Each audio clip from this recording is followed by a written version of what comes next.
My MIL showed up in white at my wedding, so I loudly announced her arrest warrant during my vows. You want to know what happened on my wedding day? Let me tell you, it was a disaster. A spectacle. The kind of jaw-dropping, are you kidding me moment that still makes my blood boil. Picture this. I'm about to walk down the aisle, heart-pounding, dressed perfect, and then my mother-in-law, Brianna, parades in, wearing a full-blown white ball gown, veil, cathedral train longer than mine, throwing rose petals, waving at my guests like she was the bride. James, my soon-to-be husband, stood frozen at the altar, his face a terrifying shade of crimson.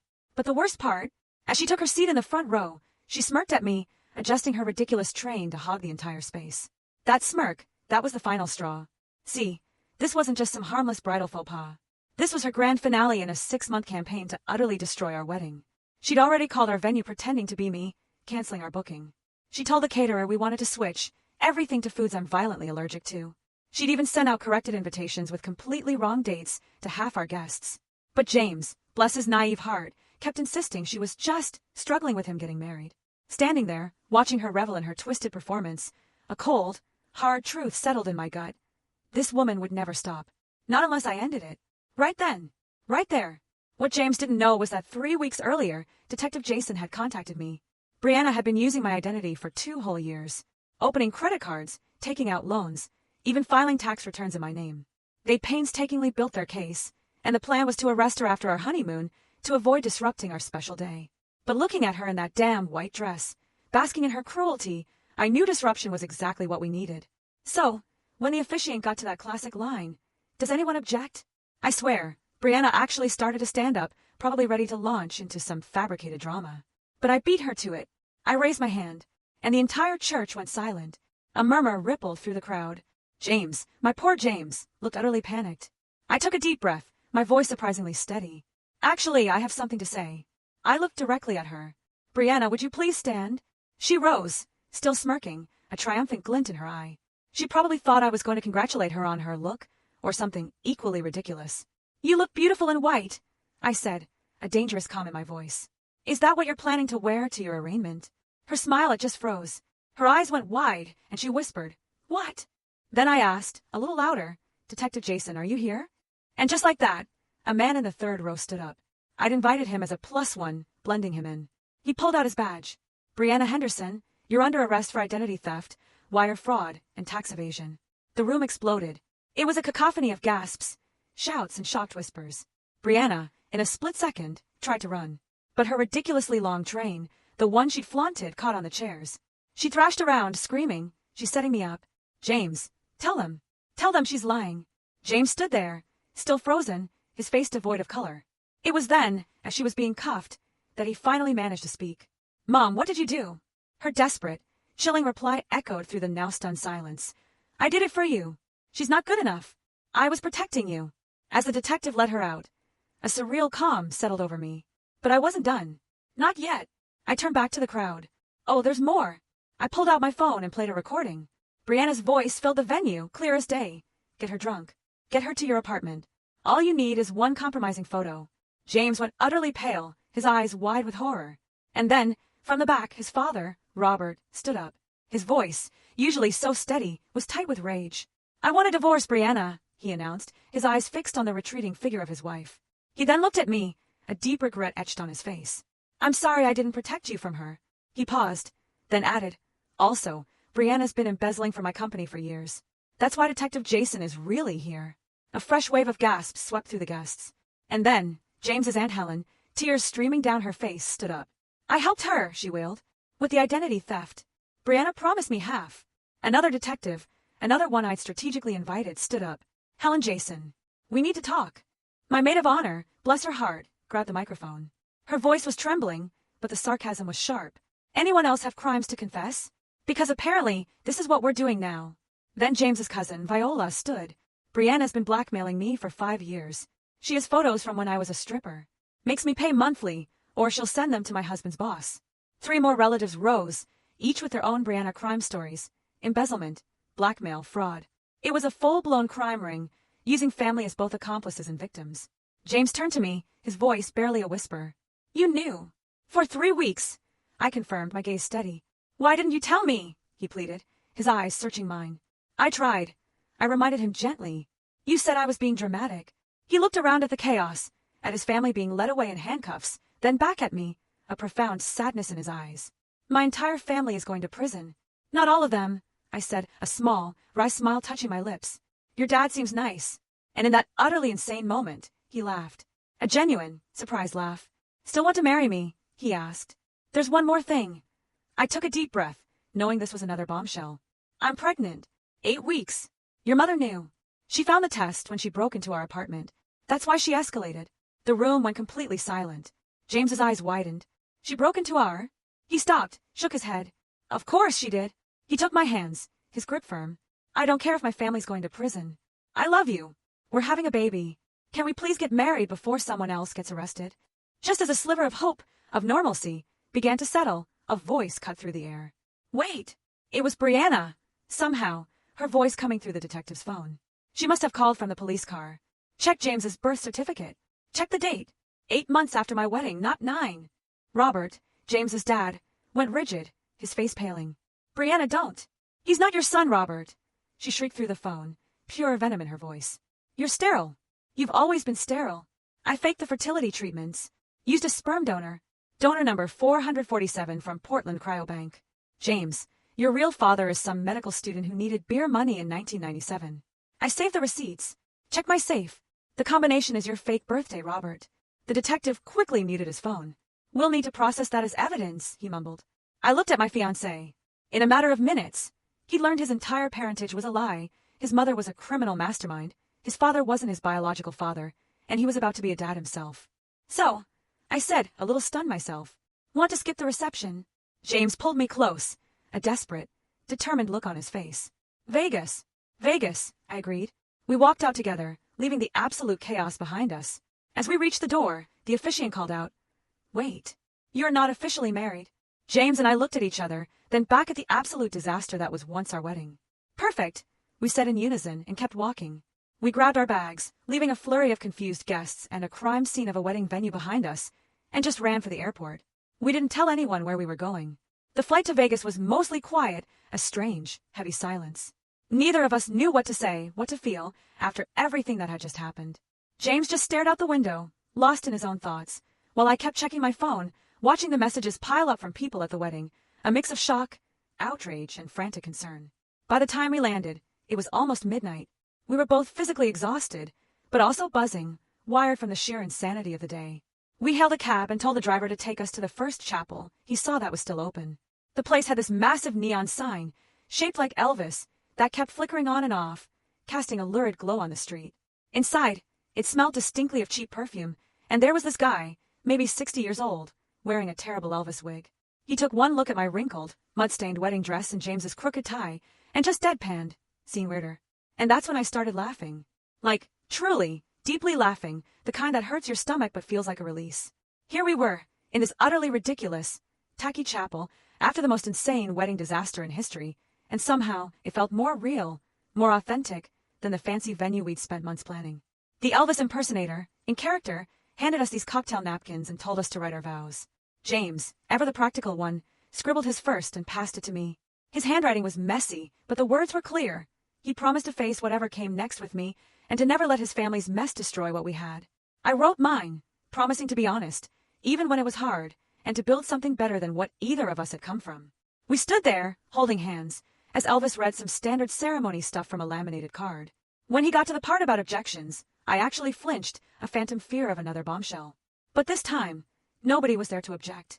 We said our I do's, and Elvis pronounced us married, then played a tinny recording of Can't Help Falling in Love on an old stereo. James kissed me, and I felt him shaking just a little. We signed the marriage certificate, with Elvis and some random woman from the front desk as our witnesses. The whole thing took maybe 15 minutes. Walking out of that chapel, as actual, legally married people, felt completely surreal after everything that had unfolded back at the venue. Our hotel room was basic but clean, with a view of the strip that was all bright lights and noise. We both just collapsed on the bed, still in our wedding clothes, and passed out immediately. When I woke up the next morning, the sun was already high, streaming through the curtains. My phone was buzzing like crazy on the nightstand. I grabbed it and saw 73 missed calls. Over 200 text messages, from people we knew, people we barely knew, even some numbers I didn't recognize. James woke up to the sound of me scrolling. His phone was going off too, the same kind of digital chaos. Messages from his cousins, his aunts, his uncles, old college friends. Some were asking if we were okay, others were demanding to know what really happened. A few reporters had somehow gotten my number and wanted interviews. James took one look at all the notifications, then calmly turned his phone completely off. "We should stay in Vegas for a few more days," he said, his voice flat. "Hide from everything waiting back home." I agreed immediately. The thought of going back, of facing all those people, all the questions, the legal mess, it felt impossible. We ordered room service for breakfast and ate it in bed, watching bad TV. Neither of us talked about Brianna, or the arrests, or any of it. We just existed in this weird, quiet bubble where we were married and alone, and didn't have to face reality yet. Later, we walked down the strip, gambled a little, and saw a show with acrobats. James held my hand the whole time, and I could feel him relaxing bit by bit. That night, we had dinner at a fancy steakhouse, and James actually smiled for real when the waiter brought out this huge dessert with sparklers. It felt, for a fleeting moment, like we were on an actual honeymoon, not hiding from a disaster. But I knew, deep down, we couldn't stay in Vegas forever. Eventually, we'd have to go home and deal with everything we'd left behind. On our second day in Vegas, my phone rang. It was an unfamiliar number. I almost didn't answer, but something, a gut feeling, made me pick up. It was Elizabeth, my maid of honor. She was crying.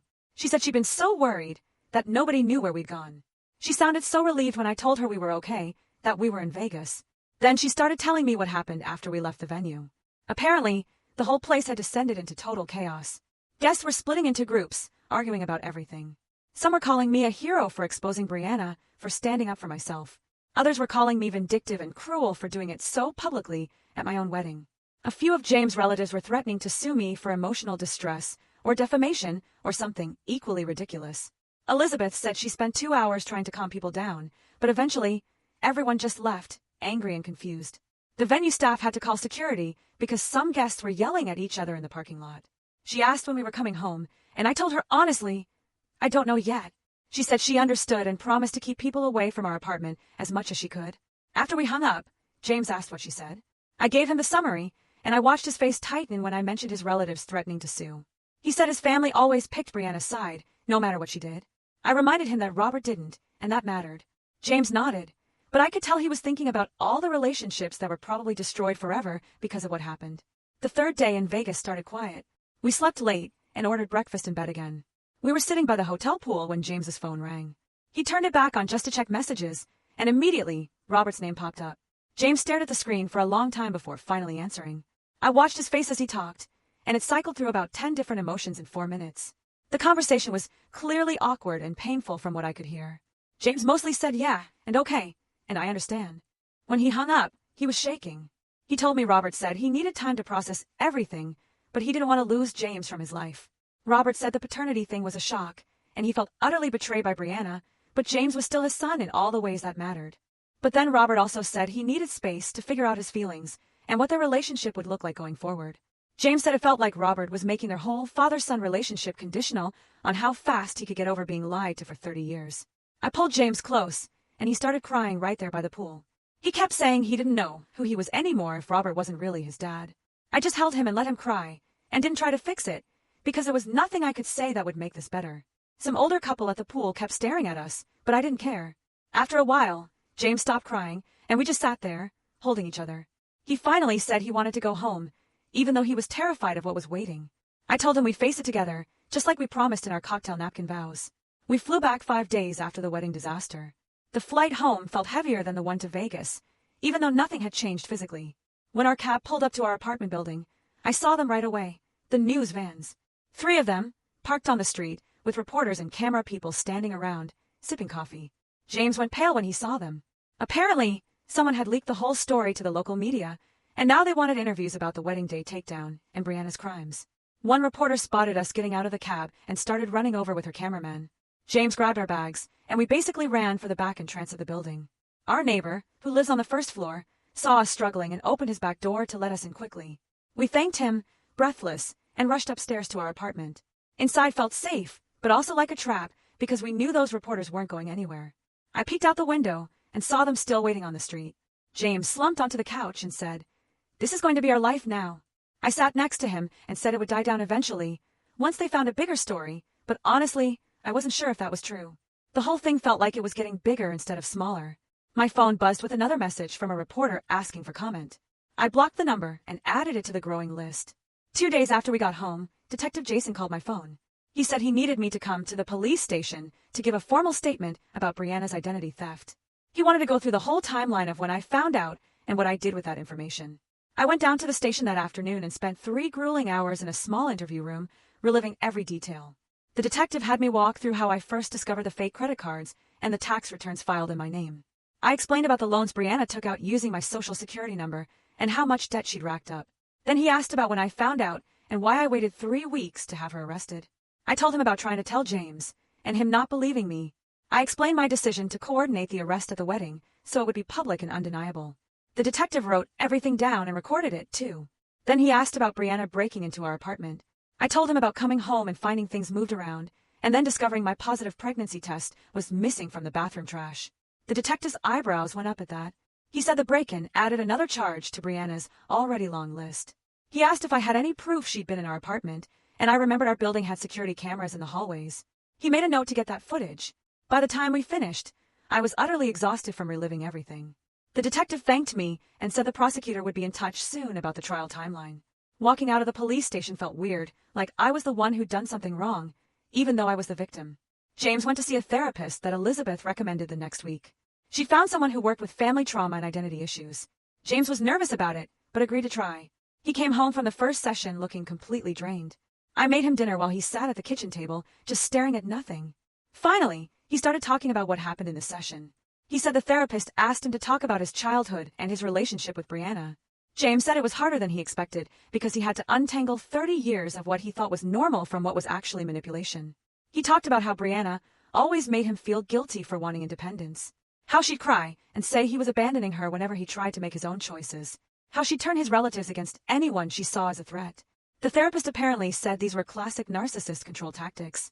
James said hearing that made him feel stupid for not seeing it sooner. I told him he wasn't stupid, that kids don't know their parents are manipulating them because that's all they know. He said the therapist wanted him to come back twice a week for a while. I said I'd support whatever he needed.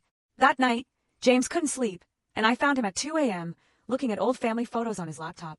He was searching every face for signs he'd missed. A few days later, we got a call from someone named Augustine Mills who said he was Robert's divorce attorney. He asked if James would be willing to provide a statement about Brianna's behavior during his childhood. The lawyer said it would help Robert's case and make sure he got a fair settlement after decades of being deceived. James listened to the request, then said he needed time to think about it. After he hung up, he spent 2 whole days barely talking. I could tell he was torn up about the decision. On one hand, Brianna was his mother, and testifying against her felt like a betrayal. On the other hand, everything she did was wrong, and Robert deserved justice too. I didn't push him either way, because it had to be his choice. Finally, on the second night, James said he'd do it. He called the lawyer back and agreed to give a statement. He said he couldn't protect Brianna anymore just because she was his mother. He said Robert had been a good father for 30 years and deserved the truth to be told. The lawyer scheduled a meeting for the following week. James seemed relieved after making the decision, but also sad, like he crossed some line he couldn't uncross.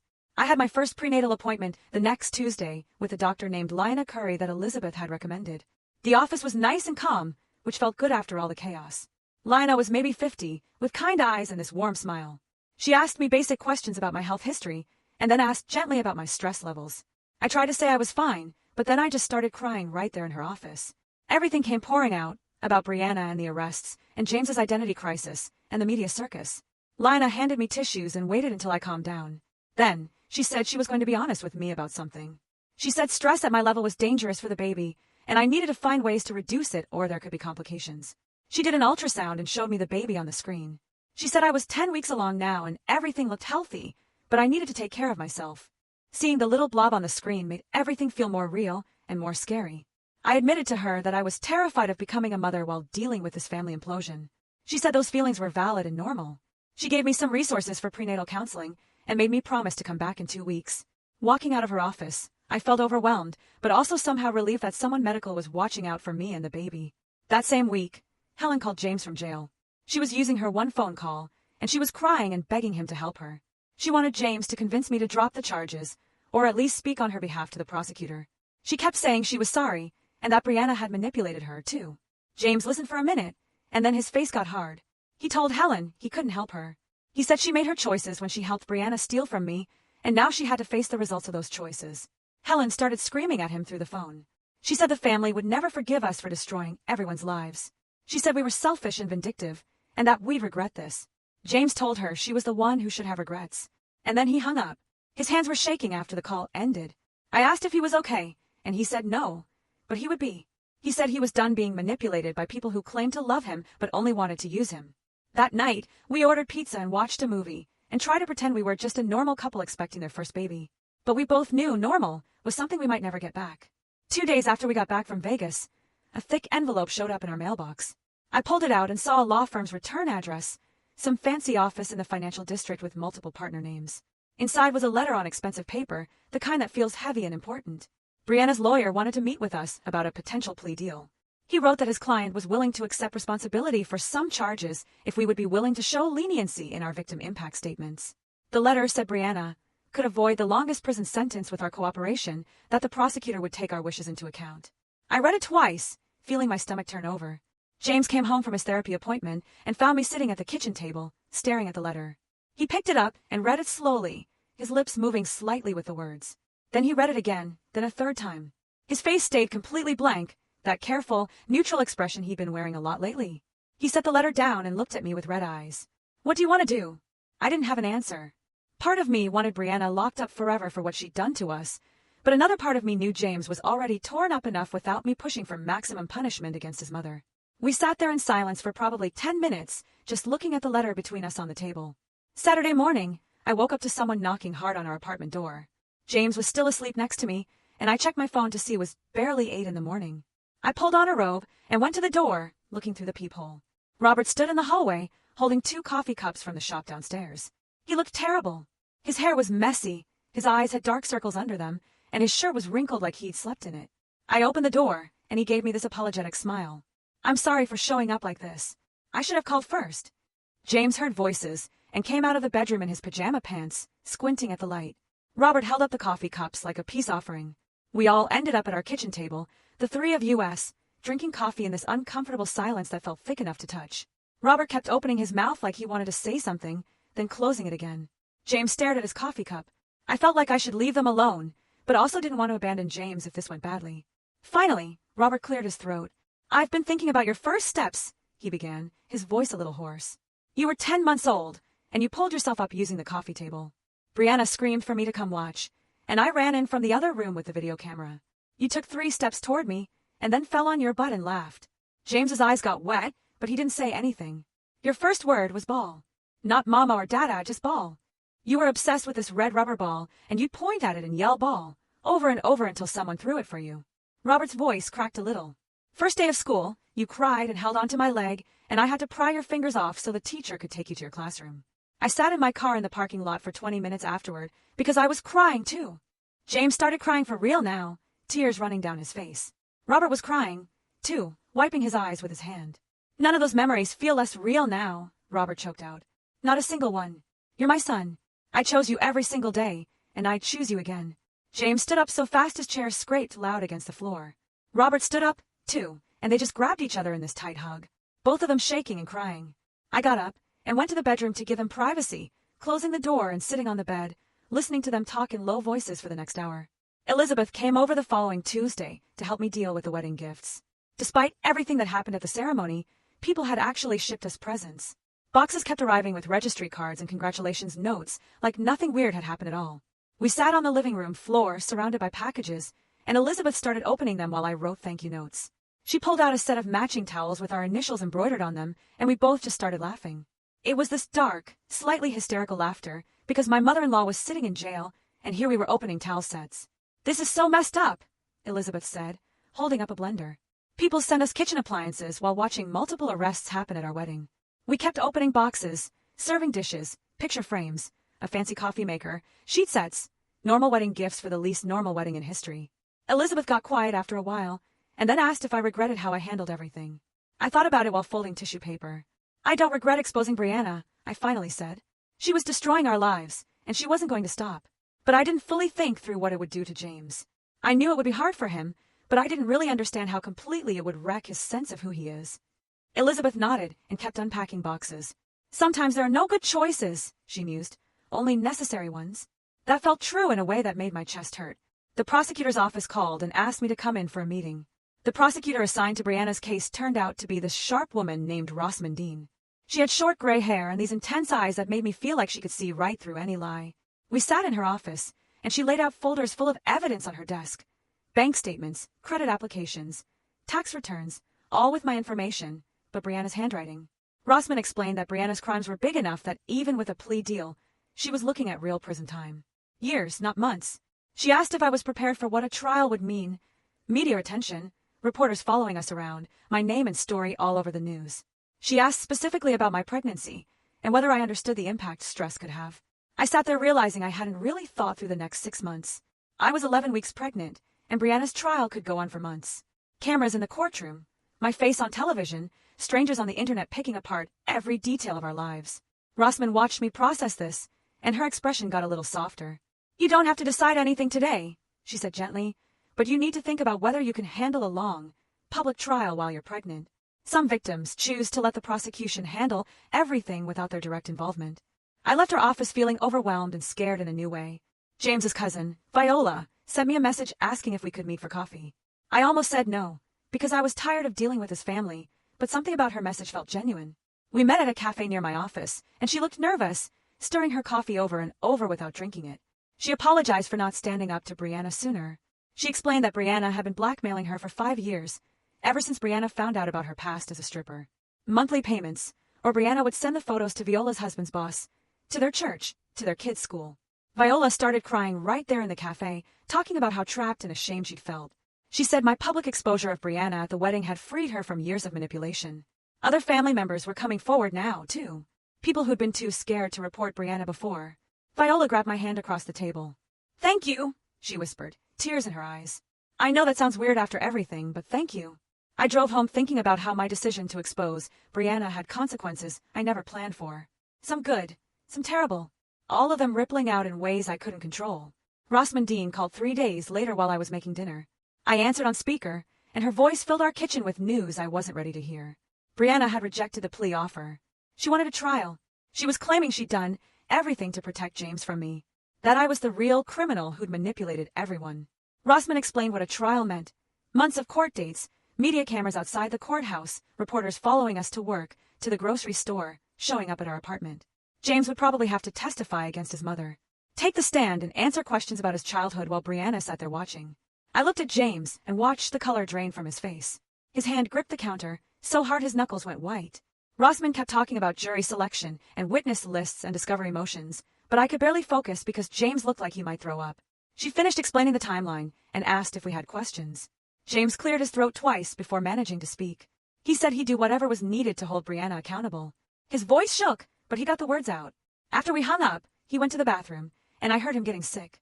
I stood outside the door feeling helpless and angry that Brianna could still hurt him from jail. Robert showed up that evening with a manila folder under his arm. He looked older than he had at the wedding, like the past 2 weeks had aged him years. James let him in, and they sat at our kitchen table while I made coffee nobody wanted.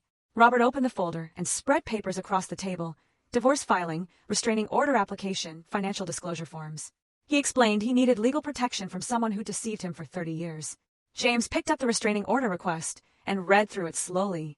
Brianna was prohibited from contacting Robert, coming within 500 feet of him, accessing any joint accounts or property. The reasons listed were fraud, financial abuse, identity theft, emotional manipulation. Robert pointed to another document, the divorce petition itself. It detailed Brianna's lies starting from before their wedding. The faked fertility treatments, the hidden cryobank receipts, the embezzlement from his company that she disguised as business expenses for 15 years. James read every page while Robert sat there waiting. I watched James's face as he saw his childhood reframed as evidence in a legal case. The family vacations Brianna had paid for with stolen money. The private school tuition she'd funded through fraud. Birthday parties and Christmas presents bought with Robert's embezzled funds. When James finished reading, he stacked the papers neatly and pushed them back across the table. He told Robert he understood. Robert asked if James was okay, and James laughed. A bitter sound that hurt to hear. He said he didn't know what okay meant anymore. I called my parents the next morning and asked them to come over. They arrived within an hour, my mother carrying a casserole and my father looking worried. We sat in the living room, and I explained what I needed. They couldn't bash Brianna in front of James. I knew they were angry. I knew they wanted to defend me, but James was processing too much already. My mother set down her coffee cup hard enough that it rattled. She said Brianna had tried to destroy me, had stolen my identity, had hired someone to seduce me. How was she supposed to pretend that was okay? I told her she didn't have to pretend anything was okay. I just needed her to focus on supporting us instead of attacking James's family. My father asked quietly if we were safe. The question caught me off guard. I realized I hadn't fully considered whether Brianna might retaliate from jail. She'd already smuggled out one phone call during her arrest. What else could she do? My mother saw my face and grabbed my hand. She said they'd do whatever I needed. She'd bite her tongue about Brianna. She'd focus on the baby and our future. But she made me promise to call the detective and ask about safety precautions. After they left, I sat there thinking about all the ways Brianna could still reach us, even from behind bars. The letter arrived in our mailbox 4 days later. Plain white envelope, no return address. James's name written in handwriting I didn't recognize. He opened it at the kitchen table while I was doing dishes. I heard him suck in a breath and turned to see him staring at the page. Brianna's handwriting covered both sides in tight, angry script.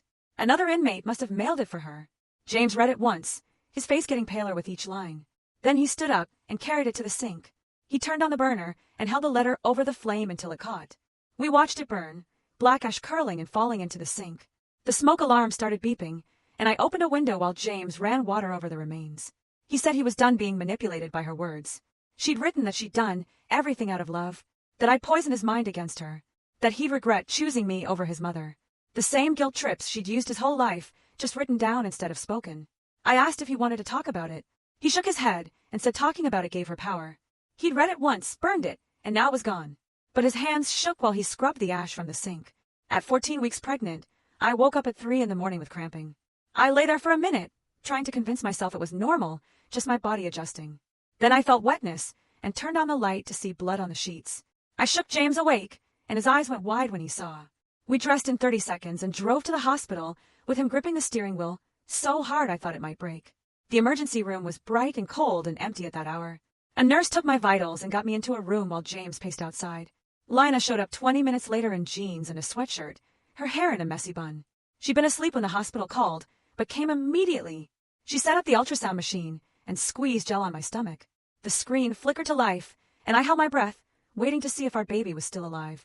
The heartbeat appeared, strong and steady, and I started crying from relief. Lina moved the wand around, checking everything while James stood frozen by the door. She said the baby looked fine, perfect size for 14 weeks, heartbeat normal. But my blood pressure was dangerously high. My stress levels were affecting my body in ways that could hurt the pregnancy. She suggested gently that I consider taking leave from work. Maybe limit my involvement in Brianna's legal case. Focus on staying calm and healthy for the baby. I nodded, but inside I was thinking about how impossible that seemed with the trial coming. Elizabeth showed up at our apartment 2 days later with a plan. She called our closest friends and organized what she called an intervention, but it felt more like a rescue mission. 7 people crowded into our living room with notebooks and calendars. Elizabeth stood up and announced they were taking over. We weren't going to the grocery store anymore. Someone else would shop.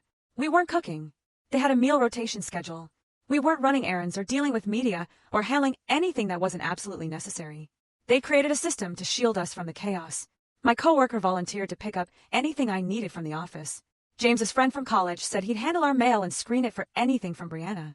Elizabeth's girlfriend offered to be our media liaison, dealing with any reporters who showed up. They passed around a shared calendar, showing who was responsible for what on which days. I sat there feeling overwhelmed and grateful and guilty that they were doing so much. Elizabeth sat down next to me and said we'd been handling everything alone for a month. She'd watched us get thinner and quieter and more stressed. "This isn't charity," she said softly. "It's what friends do." I looked around at these people who'd rearranged their lives to help us and realized how isolated we'd become trying to manage everything ourselves. James brought up finding his biological father a week later while we were folding laundry. He said he didn't want to replace Robert, but he needed to understand his genetic history for the baby's sake. What medical conditions ran in his biological family? Were there genetic risks we should know about? He'd been researching donor sibling registries and found one that connected people conceived through sperm donation. I watched him pull up the website on his laptop and start filling out the registration form. Donor number 447, Portland Cryobank. Estimated conception date. It was clinical and strange, reducing his paternity to data fields and checkbox options. He drafted a letter to the cryobank, requesting any available information about his donor. Medical history, education, physical characteristics, anything they were legally allowed to share. He read the letter out loud 3 times, changing words, trying to sound professional instead of desperate. I sat next to him, feeling the weight of what he was doing. Looking for a biological father while trying to repair his relationship with the man who raised him, trying to understand his genetics while preparing to become a father himself. He sealed the letter in an envelope and set it on the counter to mail tomorrow. Then he closed his laptop and said he felt weird about the whole thing, but knew it was necessary. Robert started meeting James for breakfast every Saturday. The first time was awkward, both of them ordering coffee and eggs and barely talking. But the second week was easier. Robert told James stories about choosing to be his father every single day. How, when James was 2 and threw tantrums in the grocery store, Robert chose to stay patient. When James was 7 and broke Robert's favorite watch, Robert chose to forgive him. When James was 16 and wrecked the car, Robert chose to hug him instead of yelling. Every moment of fatherhood had been a conscious decision to love James, regardless of biology. James came home from these breakfasts quieter but calmer. He told me Robert's stories were helping him understand that family wasn't just DNA. It was action and choice and commitment. That Brianna's deception didn't erase 30 years of Robert choosing to be his dad. I watched James process this revelation slowly, seeing him separate biology from love in his mind.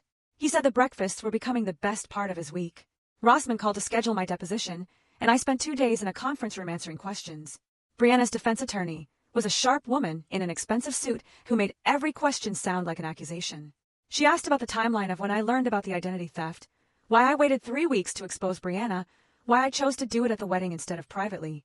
She suggested I'd orchestrated the public humiliation out of spite, that I was vindictive and calculating, that I'd enjoyed destroying Brianna in front of everyone. Rossman objected repeatedly, her voice cutting through the attorney's insinuations. She redirected questions back to Brianna's actual crimes instead of my response to them. But the defense attorney kept pushing, trying to paint me as the villain in the story. She asked if I considered how my actions would affect James. If I'd thought about the media attention, if I'd planned the dramatic reveal to maximize Brianna's embarrassment. I answered every question as calmly as I could, but my hands clenched under the table. By the end of the second day, my jaw ached from grinding my teeth. Rossman walked me out and said I'd done well, that the defense was grasping for anything to make Brianna sympathetic. But I drove home feeling drained and angry that I had to defend myself for exposing a criminal. At 16 weeks pregnant, we went for an ultrasound that would tell us the baby's sex. Lina squeezed gel on my stomach and moved the wand around while James held my hand. The baby appeared on screen, bigger now, more human-shaped. Lina pointed out the head and spine and tiny fingers. Then she angled the wand and smiled. She asked if we wanted to know. James and I looked at each other and nodded. Lina told us, and James started crying immediately, tears running down his face while he stared at the screen. I squeezed his hand and felt my own eyes getting wet. We decided right there not to tell anyone else yet. This was ours to hold privately for a while. Lina printed extra ultrasound photos, and James tucked them carefully into his wallet. When we got home, he put one on the refrigerator with a magnet. He stood there looking at it for a long time. Then he said he was overwhelmed by becoming a father while still processing his own complicated parental relationships. I wrapped my arms around him from behind, and we stood there together looking at the grainy black and white image of our baby, a reminder of what we were building together, despite everything trying to tear us apart. Viola called on a Tuesday evening and asked if we could come to a support group meeting she'd found. She said it was for family members dealing with people who had narcissistic personality disorder. James hesitated when I told him about it, his hand freezing on the remote control.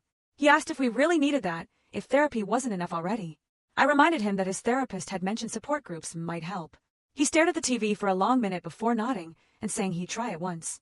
The meeting was Thursday night in a church basement, with folding chairs arranged in a circle. 8 people sat around, drinking coffee from styrofoam cups. Viola waved us over and introduced us to the group leader, a woman in her 50s who explained how the meetings worked. Everyone shared their stories if they wanted to. No one had to talk if they weren't ready. James sat rigid in his chair, his knee bouncing up and down. A man across the circle talked about his mother calling his workplace to spread lies about him. A woman described how her sister stole her identity and maxed out credit cards in her name. Another person shared about being blamed for everything that went wrong in their parents' life. James's knee stopped bouncing. He leaned forward slightly, listening harder. When it was his turn to share, he said his name and that his mother had just been convicted of multiple crimes, including identity theft against his wife. His voice cracked, saying it out loud to strangers. The group nodded with understanding, not judgment. After the meeting ended, 3 people came up to talk to James privately. They shared their own stories of mothers who manipulated and controlled. One man said it took him 5 years to stop feeling guilty for setting boundaries.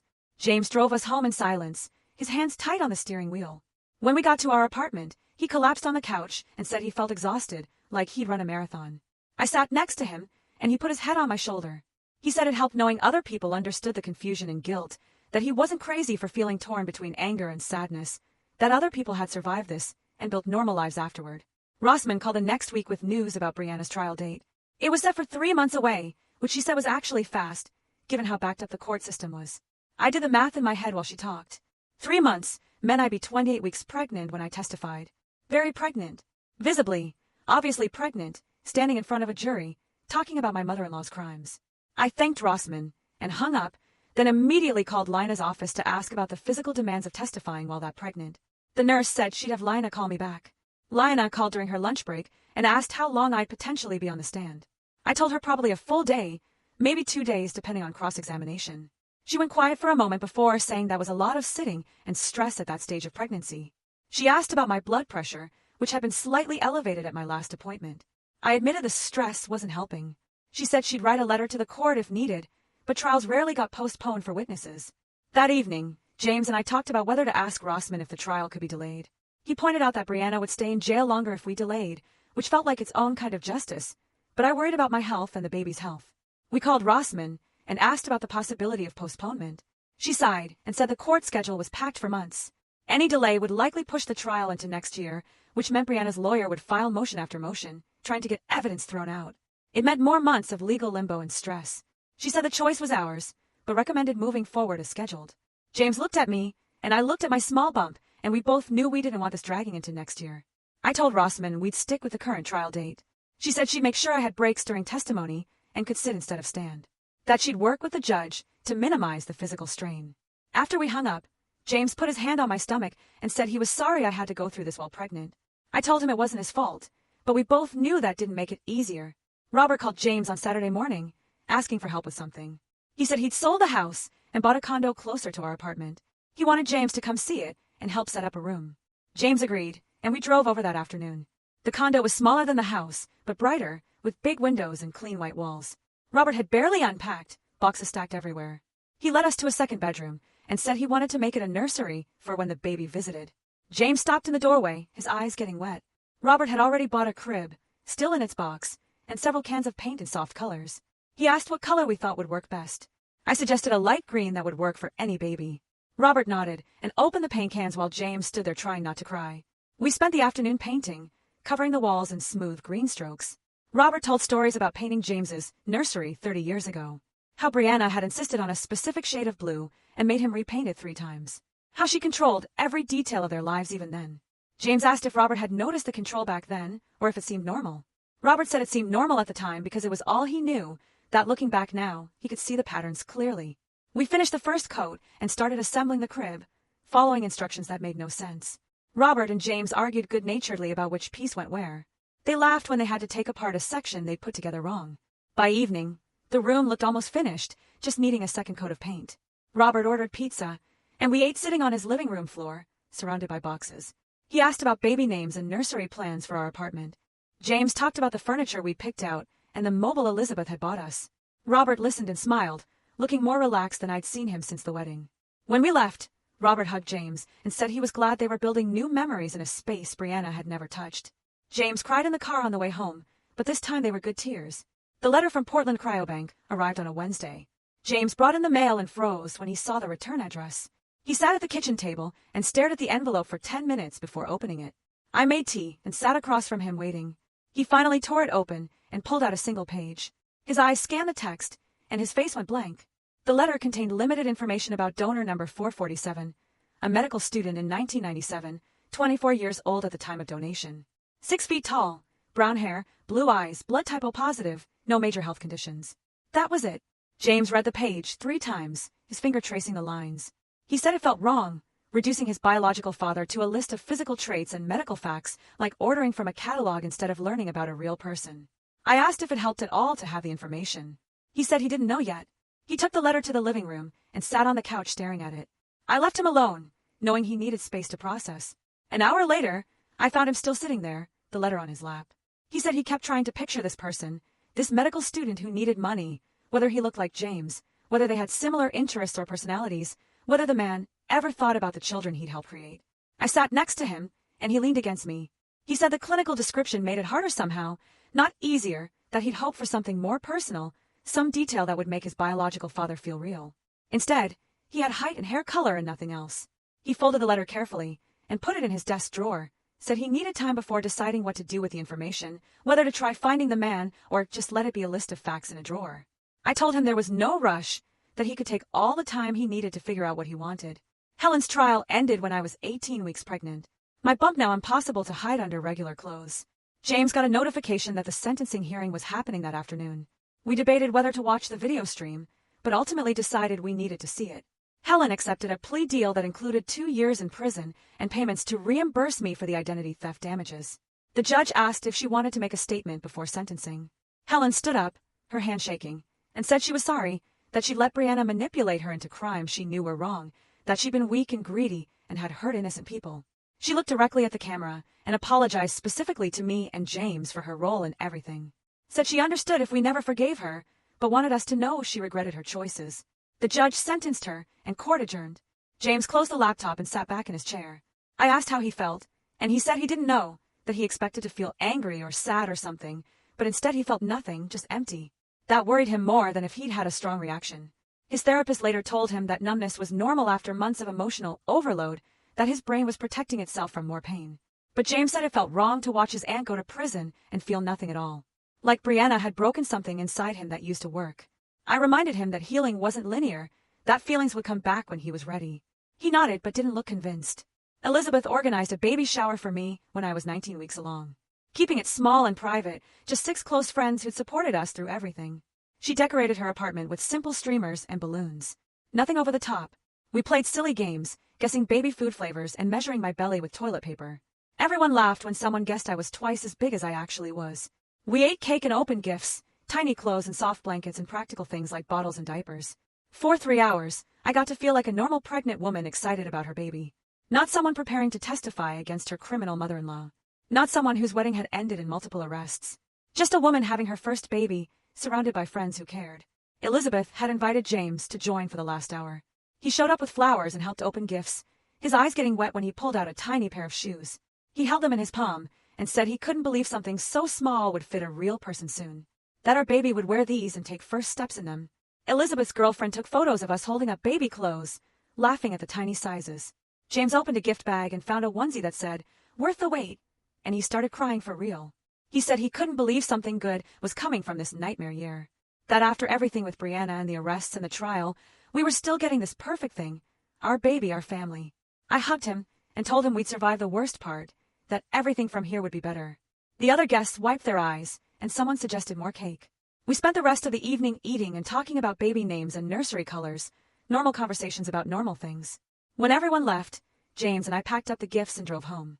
He carried everything upstairs and arranged it carefully in the nursery, stood there looking at the tiny clothes, and said he felt hopeful for the first time in months. Rossman called with frustrating news about Brianna's defense team. They'd filed a motion to exclude certain evidence, specifically the recordings I'd made of Brianna's phone calls. They argued that my decision to arrange her arrest at the wedding showed I'd planned everything deliberately, that I'd orchestrated the public humiliation out of spite, that this premeditation undermined my victim status, and made me look vindictive rather than scared. Rossman said it was a desperate tactic, and the judge would likely deny the motion. But hearing my actions described as calculated and vengeful in legal documents made my stomach hurt. I'd exposed Brianna because her crimes needed consequences, not because I enjoyed destroying her. But the defense lawyer had twisted it into something ugly. James read the motion and got angry, saying they were trying to make me the villain when I was the victim. Rossman agreed, but said this was standard defense strategy. Make the victim look bad, so the jury sympathizes with the defendant. She assured us the evidence was solid and the motion would fail. But I spent the next 2 days questioning my choices again. Had I been vindictive, choosing the wedding for the arrest? Could I have handled it differently? My therapist reminded me that Brianna had committed actual crimes, that exposing her wasn't wrong, even if the timing was dramatic, that I protected myself and others from further harm. Logically, I knew that was true. But emotionally, I felt sick seeing my actions painted as cruel and calculated. James held me while I cried and said Brianna's lawyer was doing their job, trying any angle to defend their client, that it didn't make their arguments true. The judge denied the motion 3 days later. Rossman called to tell us and said the trial would proceed as planned with all evidence included. I felt relieved, but also exhausted from the emotional roller coaster. James said every step forward with this case came with 2 steps of stress and doubt, that he'd be glad when it was finally over. James got a message through the donor sibling registry that changed everything. Someone named Sue Napier had contacted him, saying she was also a child of donor 447. She was 26, 2 years younger than James, and had been searching for genetic siblings for years. She found 3 others already and wanted to connect with James if he was interested. James stared at the message on his laptop for a full minute without moving. I read it over his shoulder and felt my own shock at the idea of James having siblings he'd never known existed. Half-siblings, connected by biology but nothing else. James closed the laptop and said he needed time to think. He spent 2 days processing the information, talking it through with his therapist and with me. He said part of him was curious to meet Sue and learn about their shared genetics, but another part felt overwhelmed by the idea of more family complications when he was still dealing with Brianna and Robert. On the 3rd day, he opened the laptop and typed a response. Said he'd be interested in meeting if she wanted that he was new to all of this and still figuring out what it meant. Sue responded within an hour, excited and warm. She suggested meeting for coffee the following week. James agreed, and then spent the next several days anxious about what to say to a sister he'd never met. I reminded him that Sue was probably nervous, too, that they were both navigating strange territory.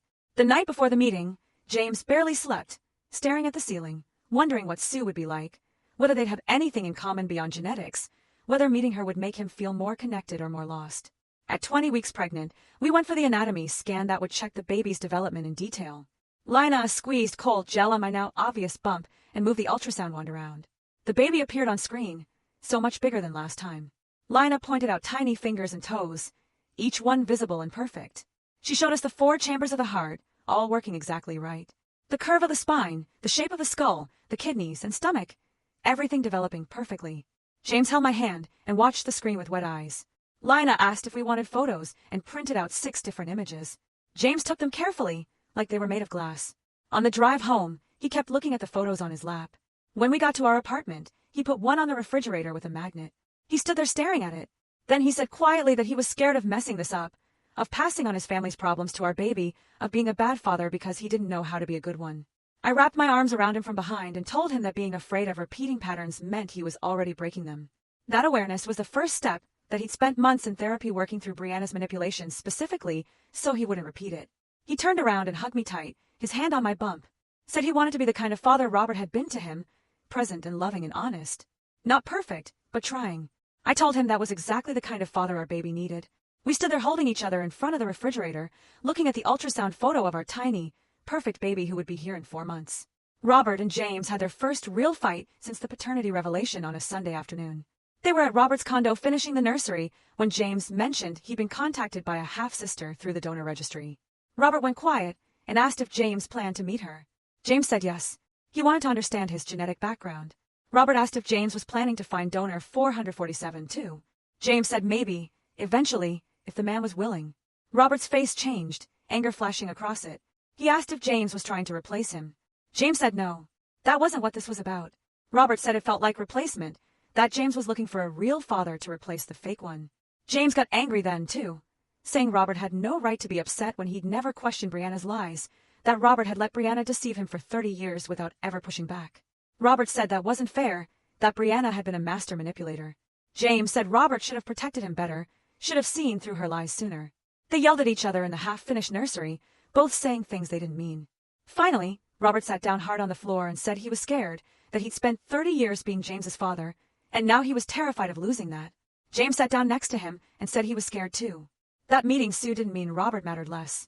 That biology and choice were different things, and choice mattered more. Robert wiped his eyes and said he knew that logically, but emotions weren't logical. James admitted he was angry that Robert had been so passive with Brianna for so long, that if Robert had stood up to her sooner, maybe things would have been different. Robert said he was sorry, that he'd failed James by not seeing Brianna clearly. They sat on the floor of the nursery, surrounded by paint cans and baby furniture, both apologized for the things they'd said in anger. Robert said he'd support James, finding his biological father if that's what James needed. James said he needed time to figure out what he wanted, but that Robert would always be his dad regardless. They hugged awkwardly on the floor, then stood up and finished assembling the changing table, working side by side in comfortable silence, building something good together despite the complicated feelings underneath. A week after we finished the nursery, James told me Sue had reached out again. She wanted to meet for coffee. He looked at me like he needed permission, so I told him to go.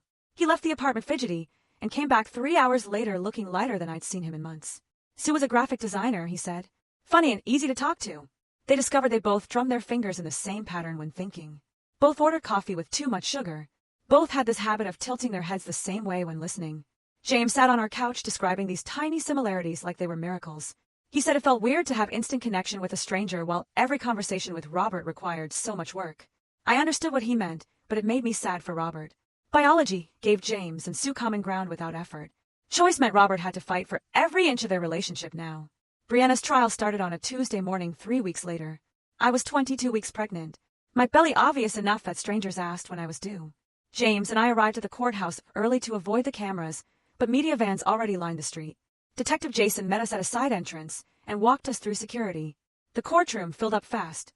Family members sat scattered through the rows, some glaring at us, others nodding support. Robert sat in the back by himself, looking tired. Elizabeth saved us seats in the third row. Brianna entered in an orange jumpsuit, her hair pulled back severe. No makeup. She looked smaller than I remembered. Her eyes found my stomach immediately and stayed there for a long moment. I couldn't read her expression. Anger maybe, or regret, or something else entirely. Rosamond Dean stood to give her opening statement. She walked the jury through 2 years of identity theft, credit cards opened in my name, loans I never applied for, tax returns filed with my information. She described Brianna's embezzlement from Robert's company, the blackmail of Viola and others, the attempt to sabotage our wedding, the hiring of someone to seduce me. Rosamond's voice stayed calm and factual, but every detail sounded worse laid out in order like that. She painted Brianna as someone who manipulated and controlled everyone around her for years, a calculated criminal, not a protective mother. Brianna's lawyer objected twice, but the judge overruled both times. I watched the jury's faces. Some looked shocked, others disgusted. One woman in the front row kept shaking her head. When Rosamond finished, Brianna's lawyer stood for his opening. He talked about a devoted mother who made mistakes trying to protect her son from a manipulative woman. He said Brianna's actions came from love, not greed, that she was scared of losing James. The jury looked less convinced by his version. I testified on day 2. Walking to the witness stand made my legs shake. The bailiff swore me in, and I sat down trying to look calm. Rosamond asked me to describe discovering the identity theft. I walked through Detective Jason's first call. The shock of learning Brianna had been using my information for 2 years. I explained seeing the credit card statements, the loan applications, all with my name and social security number. Rosamond asked why I waited 3 weeks to have Brianna arrested. I said I wanted to coordinate with the detective to make sure the case was solid, that I didn't plan to do it at the wedding until I saw Brianna walk down the aisle in white. My voice stayed steady through most of it. Then Brianna's defense lawyer stood for cross-examination. He asked if I resented Brianna for opposing my relationship with James. I said no. He asked if I wanted revenge for her attempts to break us up. I said I wanted justice for crimes she committed. He suggested I orchestrated the public arrest out of spite, that I enjoyed humiliating Brianna in front of everyone she knew. I told him I made a choice to protect myself and hold her accountable. He kept pushing, implying I was vindictive and calculating. Rosamond objected several times. My hands shook holding the water glass, but I kept my answers short and factual. When I finally stepped down, James squeezed my hand, so hard my fingers went numb. James testified on day 4. I sat in the gallery watching him walk to the stand, his face pale but determined. Rosamond asked him to describe his childhood with Brianna. James talked about her controlling behavior, how she manipulated situations to get her way. He described her calling the venue to cancel our wedding, changing the catering to foods I was allergic to, sending wrong dates to half our guests. His voice stayed even, but his eyes looked wet. Then he talked about finding out she'd hired someone to seduce me, about her breaking into our apartment and finding my pregnancy test, about her revealing his paternity in front of everyone at the wedding. Brianna interrupted twice from the defense table, shouting that she did everything for him. The judge threatened to remove her if she spoke again. James kept going, his testimony quiet but devastating. When Brianna's lawyer cross-examined, he tried to suggest James was turning against his mother to please me. James said no. He was holding her accountable because what she did was wrong. That love didn't excuse fraud and manipulation. I watched Brianna's face crumple, but she stayed silent this time. Robert testified the next day. He walked through years of financial fraud Brianna had committed against his company, embezzled funds, falsified records, money transferred to accounts he didn't know existed. Then he described finding the cryobank receipts, the donor records, the falsified fertility treatment paperwork. 30 years of lies about James's paternity laid out in clinical detail. His voice never wavered, but I saw his hands grip the edge of the witness box. Brianna's lawyer tried to paint him as a bitter ex-husband exaggerating her crimes. But Robert had brought documentation, bank statements, medical records, donor registry confirmations, every claim backed by paper proof. The jury looked at the evidence folders stacked on the prosecutor's table. Robert's calm delivery made everything more believable. When he finished, Brianna stared at him with pure hatred. Viola testified about 5 years of blackmail. She described Brianna finding photos from when she worked as a stripper to pay for college. Brianna's threats to send them to Viola's husband's boss. The monthly payments Viola made to keep her quiet. Viola cried on the stand, talking about living in constant fear. 3 more family members testified after her with similar stories. An uncle Brianna blackmailed over a DUI. A cousin she manipulated into helping her commit tax fraud. An aunt who paid Brianna for years to keep quiet about an affair. Each testimony showed the same pattern, Brianna finding people's secrets and using them for money or control. The jury's expressions shifted from skeptical to horrified as more witnesses described her manipulation. The defense rested after 2 days. They called character witnesses who described Brianna as a devoted mother and active community volunteer. A woman from her book club. A neighbor who said Brianna always helped with charity drives. People who knew her surface level and saw only what she wanted them to see. Brianna didn't testify. Her lawyer must have decided putting her on the stand would hurt more than help. The prosecution's rebuttal brought financial experts who explained the scope of fraud. A forensic accountant walked through every stolen dollar, every fake document, every fraudulent transaction. Then a psychologist testified about narcissistic personality disorder and patterns of manipulation. She never mentioned Brianna by name, but described behaviors that matched everything we'd heard. The jury took notes through all of it. Closing arguments happened on a Friday. Brianna's lawyer made one final appeal to sympathy. He talked about a mother who loved her son too much, who made mistakes trying to protect him, who acted out of fear of losing her only child. He suggested Brianna's crimes were exaggerated, that some family members had their own reasons to lie, that I had manipulated the situation to destroy her. The jury looked unmoved. Then Rossman stood for the prosecution's closing. She systematically went through every crime. Identity theft backed by credit reports and bank statements. Embezzlement proven by financial records. Blackmail confirmed by multiple witnesses and payment records.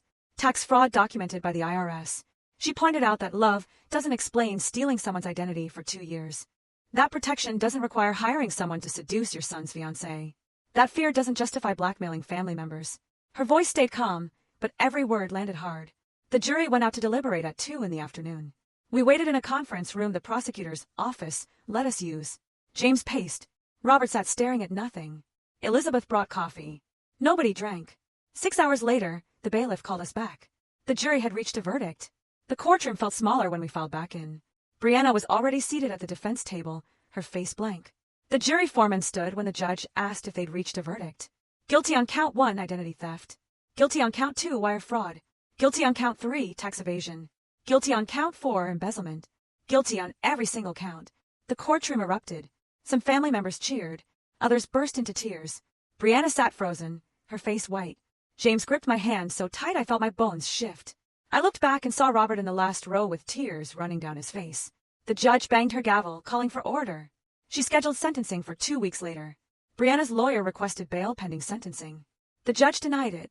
As they led Brianna out in handcuffs, she looked at James one more time. He looked away. We left through a side exit to avoid reporters. James made it to the parking garage before throwing up next to a concrete pillar. I rubbed his back while he heaved, my own stomach churning. I was 23 weeks pregnant, exhausted, my lower back screaming from 2 weeks of hard courtroom benches. Elizabeth pulled her car around and drove us home. None of us spoke during the ride. James stared out the window. I held his hand. Robert had driven separately but texted, asking if we were okay. James didn't respond. We got home, kicked off our shoes, and collapsed into bed, fully clothed. Elizabeth let herself out quietly. We slept for 14 hours straight, too drained to process anything. When I woke up, James was already awake, staring at the ceiling. Neither of us said anything for a long time. 2 weeks crawled by after the guilty verdict. James and I moved through our apartment like ghosts, avoiding news coverage and unplugging the phone when reporters kept calling. My pregnancy belly grew more obvious, pushing against my shirts, a constant reminder of why we had to keep moving forward. I drafted my victim impact statement on our laptop, deleting and rewriting sentences dozens of times, trying to find words that captured what Brianna had stolen from me. James read over my shoulder sometimes, but never offered suggestions. Just squeezed my shoulder and walked away. The morning of sentencing arrived cold and gray, matching my mood. I put on the same black dress I'd worn to the trial, now tighter across my stomach. James wore his suit and kept checking his reflection in the mirror, straightening his tie over and over. Robert met us outside the courthouse, looking older than he had 2 weeks ago, new lines carved around his eyes. We walked through security together, none of us speaking, and found seats in the packed courtroom. Brianna was already at the defense table in an orange jumpsuit, her hair pulled back without makeup, looking nothing like the woman who'd worn a wedding dress to destroy my ceremony. The judge called the hearing to order and asked if anyone wanted to make victim impact statements. I stood up, my legs shaking, and walked to the front. My prepared statement was 3 pages, printed in large font so I could read it, even if my hands trembled. I started reading, my voice coming out smaller than I expected, talking about discovering the credit cards opened in my name, the loans I never took out, the tax returns filed with my information. I described the violation of having my identity stolen, my privacy invaded, the constant fear that my financial life was ruined before I even turned 30. My voice shook worse when I talked about the pregnancy, about the stress affecting my baby, about Brianna breaking into our apartment and finding my positive test. I looked up from the paper and stared directly at Brianna, wanting her to see my face, to understand the real damage she'd caused. She stared back with blank eyes, no emotion visible, like I was describing someone else's crimes. I finished reading and walked back to my seat, James gripping my hand so tight my fingers went numb. The judge asked if anyone else wanted to speak, and James stood up without letting go of my hand. He had to pull his fingers free from mine to walk to the front, and I saw him wiping his palms on his pants before picking up his own statement. He started reading about growing up with a mother who manipulated everyone, who controlled every situation, who made him doubt his own perceptions of reality. His voice cracked when he talked about learning his paternity was a lie, about discovering that his entire identity was built on deception. He had to stop twice to breathe, tears running down his face, and I saw several people in the jury box wiping their own eyes. James talked about choosing to break the cycle for his own child, about refusing to pass on the patterns of manipulation and control. Brianna suddenly stood up, her chair scraping loud against the floor, and started shouting that she did everything for him, that she was protecting him, that I was the real villain. The judge banged her gavel and ordered Brianna removed from the courtroom. 2 bailiffs had to physically drag her out while she screamed James's name over and over. The courtroom went silent after the doors closed behind her, everyone staring at the empty defense table. James finished his statement in a quieter voice, talking about how he was choosing love over fear, honesty over control, building a family based on trust instead of lies. He walked back to his seat and collapsed next to me, his whole body shaking. The judge took a 10-minute recess, and we sat in the hallway outside while the lawyers conferred. Robert bought us water from a vending machine, and we drank it without talking, too drained for words. When we filed back in, Brianna was seated again at the defense table, her lawyer's hand on her arm like a warning. The judge read the sentence in a calm, measured voice. 8 years in prison, with possibility of parole after 5. Restitution payments to all victims for financial damages. Mandatory psychological counseling throughout her sentence and after release. The sentence was significant, but not the maximum, and I felt a weird mix of relief and disappointment sitting in my chest. Part of me wanted her locked away forever, and part of me just wanted this whole nightmare to end. James leaned close and whispered that no sentence would feel adequate because what she stole couldn't be measured in years or dollars. He was right, but hearing the judge say 8 years still felt like something solid, a boundary drawn around Brianna's ability to hurt us anymore. Robert took us to dinner at a quiet restaurant across town, away from the courthouse and the reporters who tried to follow us. We sat in a back booth and ordered food none of us really wanted, pushing pasta around our plates. Robert raised his water glass and said we should toast to moving forward despite the scars Brianna left on all of us. James and I lifted our glasses and clinked them together, the sound small and fragile. Robert cleared his throat and announced he was dating someone, a woman named Claire he'd met at a support group for divorce recovery. He said she was kind and patient, and she knew his whole complicated story about Brianna's deception and the paternity revelation. James asked questions about Claire, genuinely interested, and I watched Robert's face light up talking about her. He looked younger when he smiled, less burdened, and I realized we were all slowly learning that Brianna's damage didn't have to define what came next. We could build new things from the wreckage, make different choices, create families based on what we chose instead of what we were born into. The dinner felt almost normal, 3 people sharing a meal and making plans, and I held on to that feeling like a life raft. At 26 weeks pregnant, I finally felt ready to focus on preparing for the baby instead of legal proceedings. James and I spent a Saturday morning at a furniture store, picking out a crib and a changing table and a rocking chair for the nursery. We argued about paint colors, me wanting soft yellow, and James insisting on light green, until we compromised on a pale cream that looked good with both our choices. Robert had bought us the crib as a gift, a beautiful wooden one that cost more than our monthly rent, and James spent Sunday afternoon assembling it while I painted the walls. We bickered about furniture placement, whether the changing table should go near the window or near the door, normal couple disagreements that felt refreshing after months of crisis mode. I stepped back to look at the finished nursery, cream walls and wooden furniture and soft light coming through the curtains, and felt the first real spark of excitement about becoming a mother. James came up behind me and put his hands on my belly, feeling the baby kick against his palms, and we stood there together, imagining the life we were building. Sue reached out the next week, inviting us to meet 2 other donor siblings she'd connected with through the registry. James spent the whole drive to the coffee shop nervously tapping his fingers on the steering wheel, asking me what he should say, how he should act, whether meeting genetic half-siblings was weird or normal. I told him it was both, and that was okay. The coffee shop was crowded and loud, and Sue waved us over to a corner table where 2 other people sat waiting. Daniel was 32, a teacher from Seattle with James's same blue eyes and sharp jawline. Kesha was 29, a nurse from Sacramento with the same quick smile and nervous hand gestures. They spent 3 hours talking, comparing photos of themselves as kids, laughing at shared mannerisms they'd never known came from donor genetics. James came home that night energized, talking nonstop about how Daniel had the same weird habit of cracking his knuckles before making decisions. How Kesha organized her thoughts the same way James did when he was stressed. He said it felt like finding pieces of himself scattered across the country, and strangers who somehow felt like family despite having no shared history. I listened and asked questions, watching him piece together a new understanding of where he came from, who he was built from, what parts of himself were choice, and what parts were just biology. A week later, donor 447 reached out through the registry. James stared at the email for 20 minutes before opening it, his finger hovering over the mouse. The message was short and careful, introducing himself as Guillermo Salas, now a 51-year-old doctor in Portland. He said he donated sperm in medical school to pay for textbooks and rent, never expecting to hear from any biological children. He was willing to meet James if James wanted that, but he made it clear he didn't expect or want to replace Robert, that he understood his role was biological, not parental. James read the email out loud 3 times, his voice getting quieter each time. He spent the next 2 days agonizing over whether to respond, torn between curiosity about his genetic background and loyalty to Robert. He'd lie awake at night next to me, staring at the ceiling, asking questions I couldn't answer about what he owed to biology versus choice, whether meeting Guillermo was betraying Robert, whether knowing his biological father would help him be a better dad himself. Robert came over for dinner the following Saturday, and James finally brought up the email from Guillermo. Robert sat down his fork and looked at James for a long moment before speaking. He said that meeting Guillermo didn't threaten their relationship, that he was secure enough now to understand James needed answers about his biological origins. They talked for over an hour about what fatherhood meant beyond genetics, about the daily choice to show up and love someone, about commitment that went deeper than DNA. Robert said he'd chosen to be James's father every single day for 30 years. And that choice made him James's real dad, no matter what any blood test said. James cried, and Robert cried, and they ended up hugging in our kitchen while I gave them privacy. James decided that night to arrange a meeting with Guillermo for after the baby was born, wanting to focus on his own impending fatherhood first before dealing with his complicated biological one.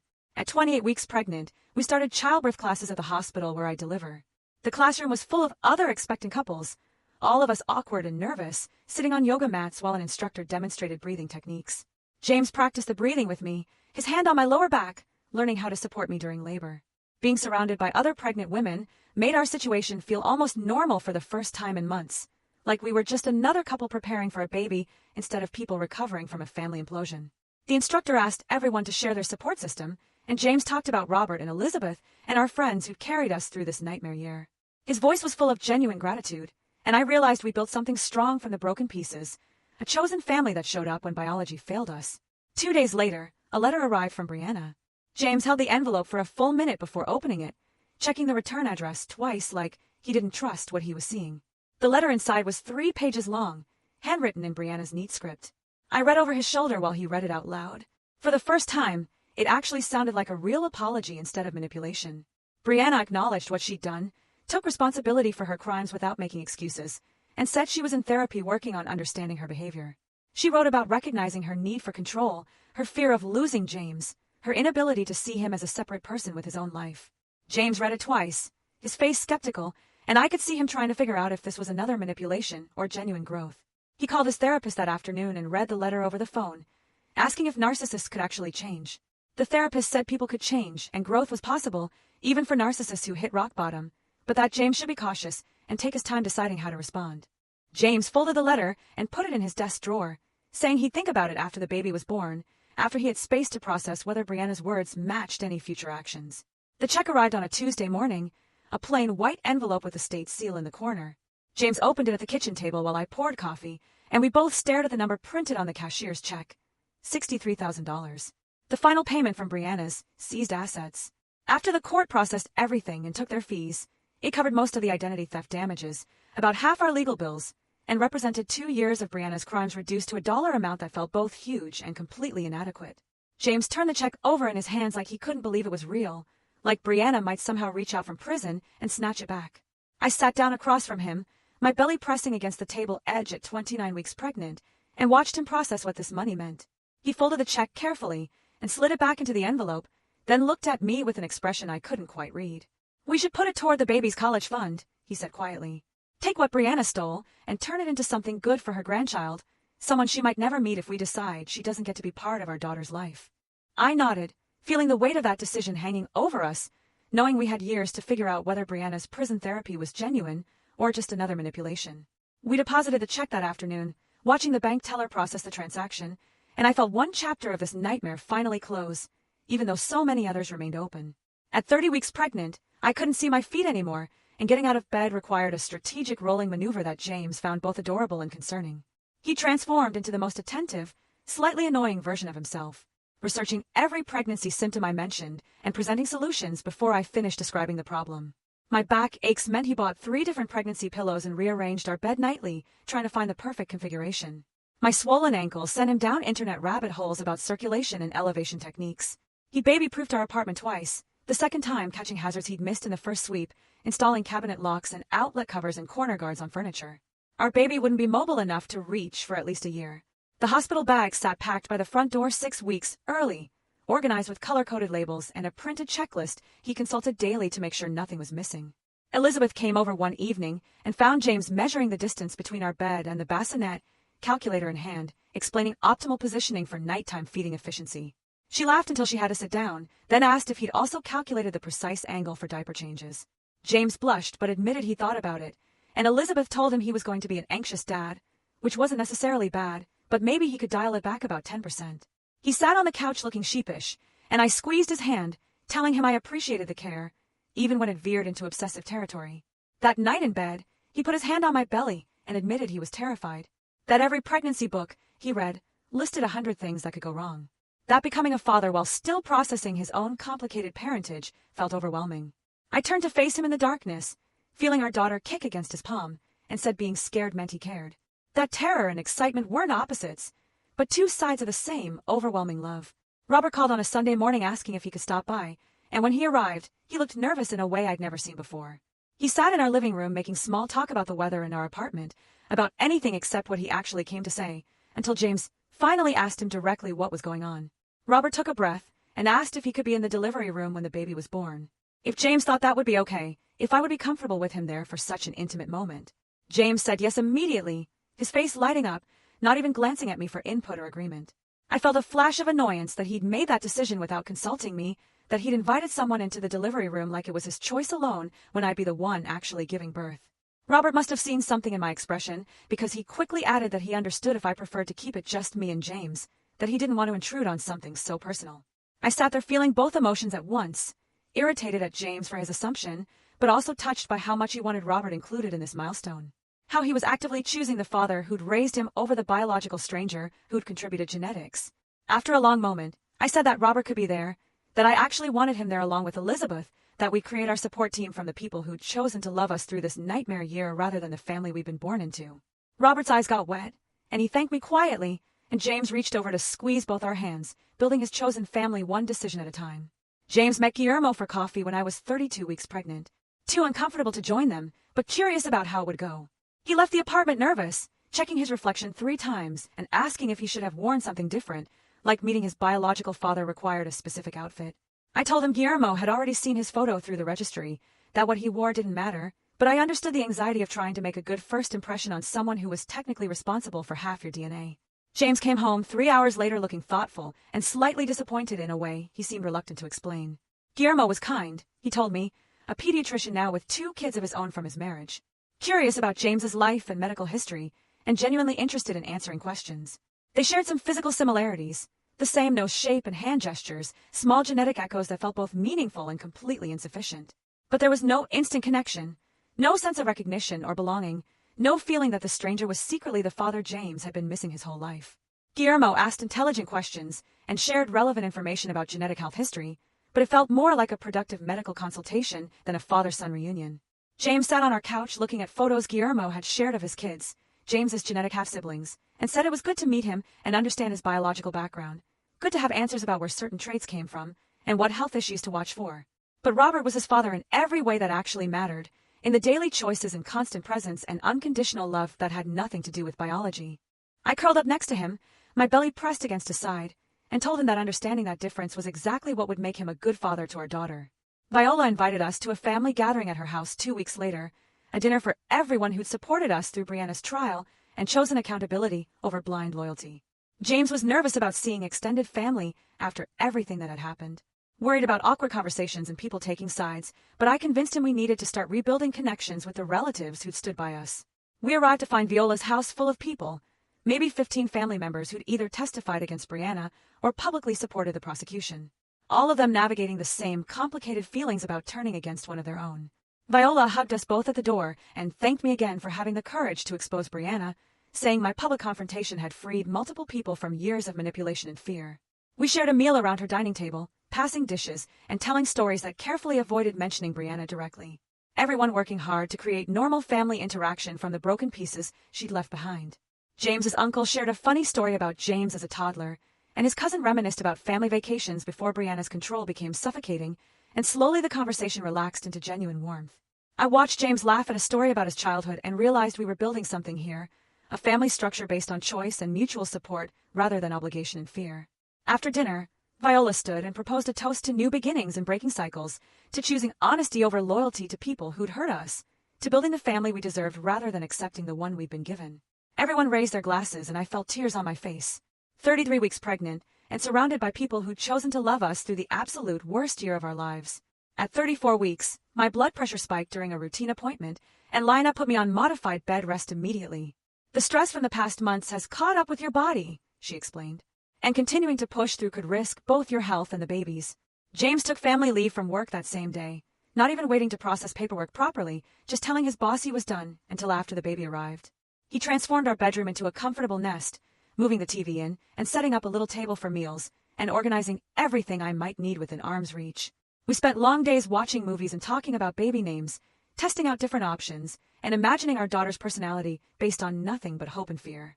James read parenting books obsessively, highlighting passages and taking notes, then asking me dozens of questions about what kind of parents we wanted to be. Did we believe in sleep training or co-sleeping, breast or bottle, structured schedules or baby-led routines, and how do we prevent repeating our family's mistakes while still maintaining our own identities? I told him we'd figure it out as we went, that no amount of research could fully prepare us for the reality of a newborn. But I appreciated his dedication to getting it right. He brought meals in bed and helped me to the bathroom and rubbed my swollen feet while we debated whether our daughter would be artistic like him or practical like me. The forced rest was frustrating, but also gave us time to actually prepare emotionally for parenthood, to talk through our fears and hopes without the distraction of work and legal proceedings.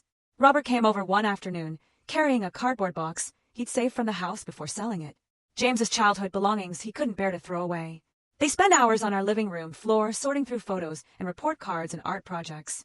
James holding up each item and asking Robert to tell him the story behind it. Robert remembered everything, the context for every photo and the circumstances of every milestone. 30 years of active fathering contained in a box of mementos. James showed me pictures of himself as a baby, pointing out the nose that came from Guillermo and the eyes that matched neither Robert nor Brianna, genetic markers of his complicated origins. But the memories themselves belonged entirely to Robert, the man who'd chosen to be his father every single day, regardless of biology. James found his baby book with Robert's handwriting documenting first words and first steps, careful notes about his personality and preferences, evidence of devoted attention that had nothing to do with shared DNA. He looked at Robert with tears in his eyes and said he was finally making peace with having two fathers in different ways. That biology and choice both mattered, but choice mattered more. That Guillermo gave him genetic information, but Robert gave him everything else. They hugged, surrounded by scattered childhood photos, and I watched from the couch with my hand on my belly, hoping our daughter would always feel this kind of chosen, committed love. Elizabeth threw us a second baby shower now that the legal nightmare was over. This one bigger and more celebratory than the small gathering we'd had months ago. She invited everyone who'd supported us, filling her apartment with friends and family bearing gifts and advice and genuine excitement for our daughter's arrival. James teared up during a game where people shared parenting wisdom, listening to Robert talk about James's first steps and the pride of watching him grow into a good man. Sue showed up with a gift from all James's genetic half-siblings, a photo book they'd made together showing their families and lives, a record of the genetic family James hadn't known existed a year ago. She shared a funny story about her own childhood that made everyone laugh. And I realized we were building something completely new here. A family structure assembled from broken pieces that somehow fit together better than the original.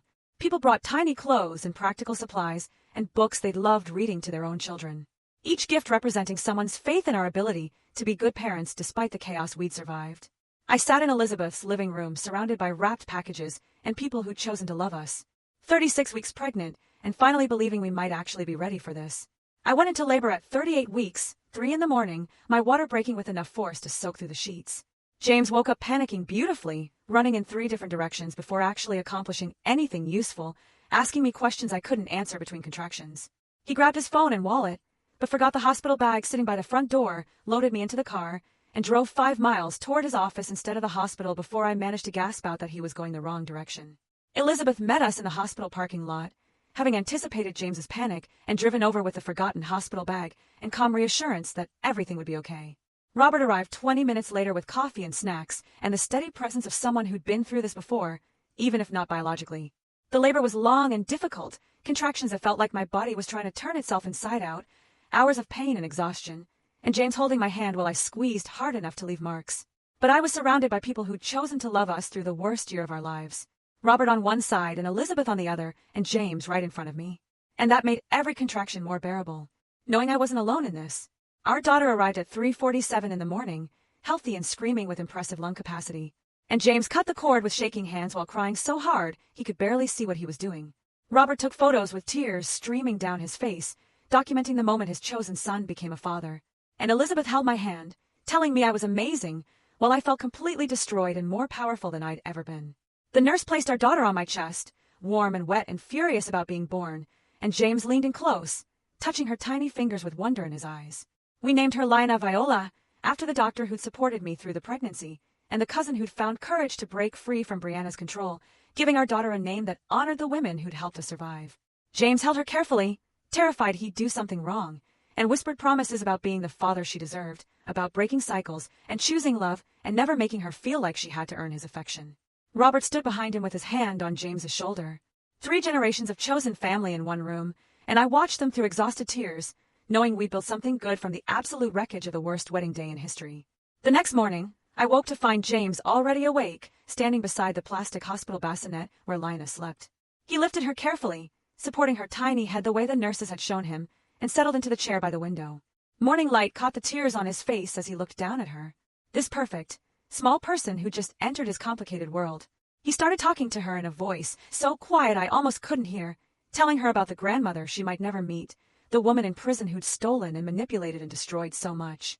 He explained about Robert, the grandfather who chose every single day to be his father despite learning the truth about genetics and lies. He told her about Guillermo, the medical student who donated biology but nothing else, who gave James his height and eye color but not one memory, or bedtime story or scraped-knee bandage with love. His voice broke when he promised her he'd be different, that he'd choose honesty even when it hurt, that he'd show love through actions, not just words, that she'd never have to guess whether she was wanted or valued or enough. I stayed still, pretending to sleep, letting him have this moment with his daughter. 3 days later, we brought Lina home to an apartment that looked nothing like we'd left it. Elizabeth had organized everything while we were at the hospital, coordinating friends to fill our fridge with meals and our living room with flowers. Cards covered the kitchen counter from people who'd supported us through the absolute disaster of the past year. James carried Lina, inside like she might shatter, moving so carefully through the door, and placed her in the crib Robert had assembled and positioned by our bedroom window. Robert arrived that evening with more food and baby supplies we hadn't thought to buy, practical things like extra burp cloths and diaper cream. He washed his hands twice before reaching for Lina, his movements gentle and uncertain as he held his granddaughter for the first time outside the hospital chaos. The look on his face as he stared down at her, this tiny person who shared no DNA with him, but everything that mattered, confirmed what we'd been learning all year. Family wasn't about biology, or blood, or genetic matches from cryobanks. It was built through choice and commitment, and showing up even when everything fell apart. Brianna's crimes had brought us to this moment, to this small apartment filled with people who'd chosen to love us through the worst. But those crimes didn't define what we were building. We were exhausted and scared and had no idea what we were doing with this helpless infant who needed everything from us. But we were also genuinely happy for the first time since the wedding disaster, holding something good we'd made from the wreckage. And that's how it ends. What would you have done in my place? Have you ever faced something so complicated with family? Tell me what you think. I really want to know.